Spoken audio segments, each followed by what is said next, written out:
Have you ever wondered what it would be like to peek inside the private world of one of Hollywood's most mysterious stars? What kind of homes would someone choose if they were both a legendary actress and someone who famously said, "I want to be alone"? Today, we're going on a fascinating journey through Greta Garbo's 3 amazing homes, and what we discover might surprise you. But first, who was Greta Garbo? Let's set the scene. It's the roaring 1920s, and movies are capturing everyone's imagination in a way never seen before. A young Swedish actress arrives in Hollywood during the silent film era, and something magical happens. With her striking big eyes, perfect cheekbones, and beautifully styled blonde hair, she becomes more than just another movie star. She becomes a legend. Now, here's an intriguing question.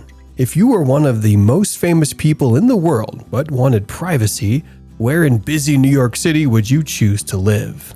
Well, Greta Garbo found her answer in Manhattan's fancy Sutton Place neighborhood. But what made her choose this particular spot? The story of her New York apartment is really very fascinating. In 1954, Garbo bought a special kind of apartment. One that took up the entire 5th floor of an elegant building called the Campanile. But the real magic wasn't just in the size of the apartment, though it was huge. The secret lay in what she could see from her windows. You see, this apartment had something that made Garbo feel like she was back home in Sweden. Can you guess what it was? The apartment overlooked the East River, and watching the boats go by reminded her of her beloved hometown, Stockholm. Imagine finding a view in New York City that makes you feel like you're in your childhood home, but that's exactly what Garbo discovered. Let's talk about just how fancy this place was. The apartment had 3 large bedrooms and multiple living areas, but that's just the beginning.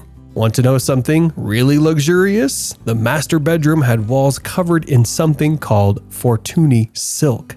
That's one of the fanciest fabrics in the world. She didn't stop there either. Throughout the home, she had beautiful hand-carved woodwork installed to remind her of Sweden. The living room was super stylish with modern furniture. And her dining room? That's where she kept all her awards and achievements on display. But here's what made this place really special. It was her home for over 30 years, right up until she passed away in 1990. Which brings us to the question. What happens to a movie star's home after they're gone? Garbo's family kept the apartment for many years after she passed away. When new owners finally bought it, they did something really thoughtful. While they updated things like the kitchen to make it more modern, they kept many of Garbo's special touches around the house. It's like they knew they were protecting a piece of Hollywood history. Over the years, Garbo's apartment has been put on the market several times since her passing. It was last sold in 2017 for around $8.5 million, and has recently been listed again at approximately $7.25 million. Even after all these years, the apartment retains its charm and continues to attract interest due to its history and location. Living in Sutton Place allowed Garbo to enjoy a peaceful life away from the hustle and bustle of Hollywood and the film industry. The neighborhood is known for its quiet streets and beautiful parks, providing a serene environment where she could relax. The Campanile building also offered privacy, with a full-time doorman ensuring that only invited guests could enter. Now, let's travel across the country to sunny California. Have you ever thought about what the perfect hideaway for a movie star would look like? In Beverly Hills, Garbo created something extraordinary in the late 1930s. Located at 9330 Beverly Crest Drive, this estate is currently listed for $10 million. The house was built in 1937 and has a rich history tied to Hollywood's golden era. She had also shared the mansion with her close friend, British orchestra conductor Leopold Stokowski. This wasn't just any mansion, but it was a massive 15,000 square foot fortress. To help you picture how big that is, imagine 3 basketball courts put together and then add some more space. That's how huge this place was. The Beverly Hills estate had 6 bedrooms and 6 bathrooms, but what made it really unique was the way it was designed. Remember how Garbo valued her privacy? Well, this house was built like a castle meant to keep the outside world away. An infinity pool with an adjacent water feature provides a relaxing space to unwind while enjoying the picturesque surroundings.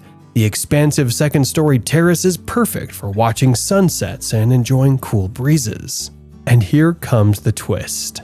She made the walls super high and small windows only to stop photographers and curious fans from peeking in. It was her perfect escape from Hollywood, right in the middle of Hollywood. But here's where the story gets even more interesting. Want to know what this house looks like today? In the 2000s, an HGTV designer named Nicole Sassaman gave the house a complete makeover. The changes were amazing, and she doubled the size by adding a whole new floor, put in huge glass walls for incredible views, and added something every movie star dreams of, an infinity pool overlooking the Los Angeles skyline. But here's the sweet part of the story. Even with all these modern changes, they didn't forget about Garbo. They kept her original bedroom fireplace, carefully moving it to the new second floor. It's like a little reminder saying, a legend once lived here. But have you ever thought where a Swedish movie star would go when she wanted to completely escape from Hollywood? The answer lies in a beautiful yellow villa by the sea in Sweden. Built in 1929, this was Garbo's summer getaway, and it was absolutely stunning. At 3,000 square feet, it might have been smaller than her Beverly Hills home, but it was still huge with 7 bedrooms. The Swedish villa sits right next to the water and has all sorts of charming features. French balconies where you could stand and watch the sunset over the sea, big bay windows that let in lots of light, and a huge terrace perfect for summer parties. The property itself is massive too, over 2 acres of land with extra guest houses and its own dock. But what's something that made it damn special and not like the other mansions? Garbo added her own personal touch in a unique way. In the basement, she had special carvings made in the walls showing Swedish royal history. It's like she wanted to surround herself with stories from her homeland, even in her private space. Each of these homes tells us something different about who Garbo was as a person. Think about it as her New York apartment shows how much she missed Sweden, even while living in America. The Beverly Hills house tells us just how much she valued her privacy. And her Swedish villa, that shows us she never forgot where she came from. The luxury in these homes is just mind-blowing. Let's add it all up. A full-floor New York apartment with silk-covered walls, a 15,000 square foot Beverly Hills mansion with 6 bathrooms, and a 3,000 square foot Swedish villa with 7 bedrooms. That's more space than most of us can imagine having. Each home served a different purpose in her life. In New York, she could live in the exciting city, but still feel connected to Sweden through those river views. In Beverly Hills, she could hide away from the world behind those high walls, while still being close enough to Hollywood for work. And in Sweden, she could truly relax and be herself in her home country. That's a wrap. We hope you enjoyed this journey through Greta Garbo's mansions and got a glimpse into the life of Hollywood's most mysterious star. Let us know your thoughts in the comments. What fascinated you the most? And if you haven't already, make sure to subscribe for more amazing content. Also, don't forget to check out our previous video. You won't want to miss it. See you in the next one.